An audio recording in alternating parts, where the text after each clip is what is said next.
The fall of the Visigothic kingdom seemed absolute, a swift conquest that brought nearly the entire Iberian Peninsula under the banner of the Umayyad Caliphate.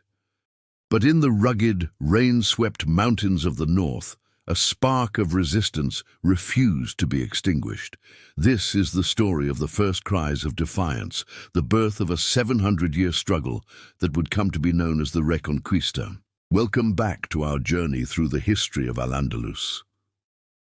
While the south blossomed into a center of culture and learning, a different kind of history was being forged in the tiny, isolated pockets of the northern highlands.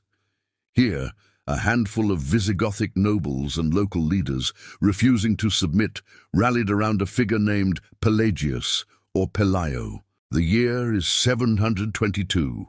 Near a cave shrine at Covadonga, a small force of Asturian warriors prepared for a seemingly hopeless battle. They were outnumbered and outmatched by the professional soldiers of the Caliphate. But they had something the invaders did not: knowledge of the treacherous terrain and a desperate will to defend their homes and their faith.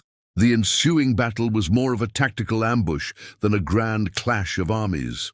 The Asturians used the mountains to their advantage, raining down rocks and arrows upon the Muslim forces funneled into a narrow valley.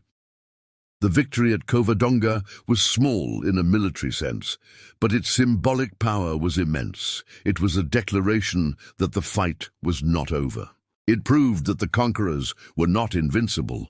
From this small victory, the tiny kingdom of Asturias was born, a Christian foothold that would slowly, painstakingly begin to expand southward.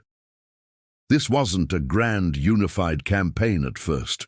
It was a series of raids, skirmishes, and opportunistic land grabs by fledgling kingdoms like Asturias, Navarre, and Aragon. They were driven by a potent mix of faith, ambition, and a memory of a lost kingdom.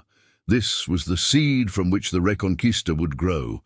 Over centuries, this initial pushback would evolve into a full-fledged crusade, a relentless military and ideological conflict that would shape the identity of Spain and Portugal forever. The cries from the north had been heard, and they set in motion a chain of events that would ultimately lead to the fall of Al-Andalus. Join us next time as we explore how these nascent Christian kingdoms consolidated their power and began to truly challenge the might of the Caliphate of Córdoba.